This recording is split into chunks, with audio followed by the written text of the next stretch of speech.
भगवते वासुदेवाय। नमस्कार दोस्तों, आप सभी का हमारे YouTube चैनल पर स्वागत है। आज हम कार्तिक मास महात्म्य के 26वें अध्याय का श्रवण करेंगे। कार्तिक मास महात्म्य 26वां अध्याय।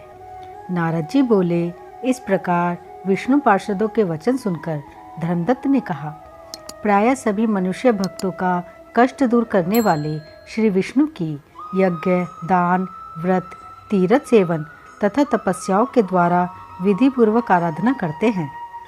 उन समस्त साधनों में कौन सा ऐसा साधन है जो भगवान विष्णु की प्रसन्नता को बढ़ाने वाला तथा उनके सामीप्य की प्राप्ति कराने वाला है। दोनों पार्षद अपने पूर्वजन्म की कथा कहने लगे। हे द्विजश्रेष्ठ, आपका प्रश्न बड़ा श्रेष्ठ है। आज हम आपको भगवान विष्णु को शीघ्र प्रसन्न करने का उपाय बताते हैं।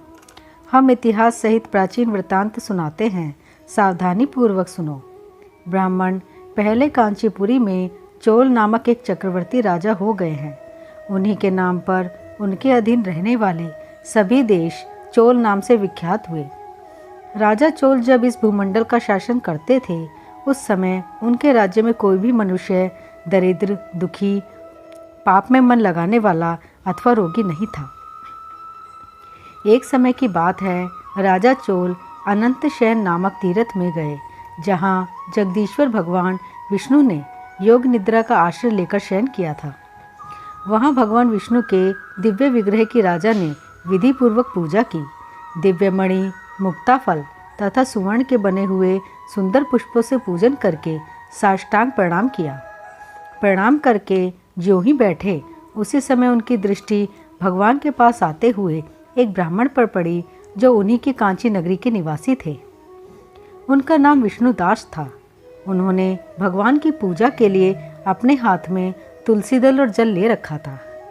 निकट आने पर उन ब्राह्मण ने विष्णु सूक्त का पाठ करते हुए देवादिदेव भगवान को स्नान कराया और तुलसी की मंजरी तथा पत्तों से उनकी विधिवत पूजा की। राजा चोल ने जो पहले रत्नों से भगवान की पूजा की थी, वह सब तुलसी पूजा से ढक गई।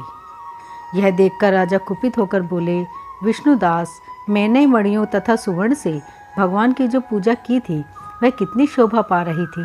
तुमने तुलसी दल चढ़ाकर उसे ढक दिया। बताओ, ऐसा क्यों किया? मुझे तो ऐसा जान पड़ता है कि तुम दरिद्र और गंवार हो, भगवान विष्णु की भक्ति को बिल्कुल नहीं जानते। राजा की यह बात सुनकर द्विजश्रेष्ठ विष्णुदास ने कहा, राजन, आपको भक्ति का कुछ भी पता नहीं है। केवल राजलक्ष्मी के कारण आप घमंड कर रहे हैं। बतलाइए तो, आज से पहले आपने कितने वैष्णव व्रतों का पालन किया है? तब नृपश्रेष्ठ चोल ने हंसते हुए कहा, तुम तो दरिद्र और निर्धन हो। तुम्हारी भगवान विष्णु में भक्ति ही कितनी है। तुमने भगवान विष्णु को संतुष्ट करने वाला कोई भी यज्ञ और दान आदि नहीं किया, और ना पहले कभी कोई देव मंदिर ही बनवाया है। इतने पर भी तुम्हें अपनी भक्ति का इतना गर्व है। अच्छा, तो ये सभी ब्राह्मण मेरी बात सुन ले। भगवान विष्णु के दर्शन पहले मैं करता हूँ या यह ब्राह्मण? इस बात को आप सब लोग देखें, फिर हम दोनों में से किसकी भक्ति कैसी है, यह सब लोग स्वतः ही जान लेंगे। ऐसा कहकर राजा अपने राजभवन को चले गए। वहाँ उन्होंने महर्षि मुद्गल को आचार्य बनाकर वैष्णव यज्ञ प्रारंभ किया। उधर सदैव भगवान विष्णु को प्रसन्न करने वाले शास्त्रोक्त नियमों में तत्पर विष्णुदास भी व्रत का पालन करते हुए वहीं भगवान विष्णु के मंदिर में टिक गए। उन्होंने माघ और कार्तिक के उत्तम व्रत का अनुष्ठान, तुलसी वन की रक्षा, एकादशी को द्वादशाक्षर मंत्र का जाप, नृत्य, गीत आदि मंगलमय आयोजनों के साथ प्रतिदिन षोडशोपचार से भगवान विष्णु की पूजा आदि नियमों का आचरण किया।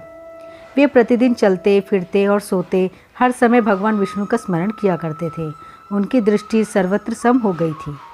वे सब प्राणियों के भीतर एकमात्र भगवान विष्णु को ही स्थित देखते थे। इस प्रकार राजा चोल और विष्णुदास दोनों ही भगवान लक्ष्मीपति की आराधना में संलग्न थे। दोनों ही अपने अपने व्रत में स्थित रहते थे और दोनों की ही संपूर्ण इंद्रियां तथा समस्त कर्म भगवान विष्णु को समर्पित हो चुके थे।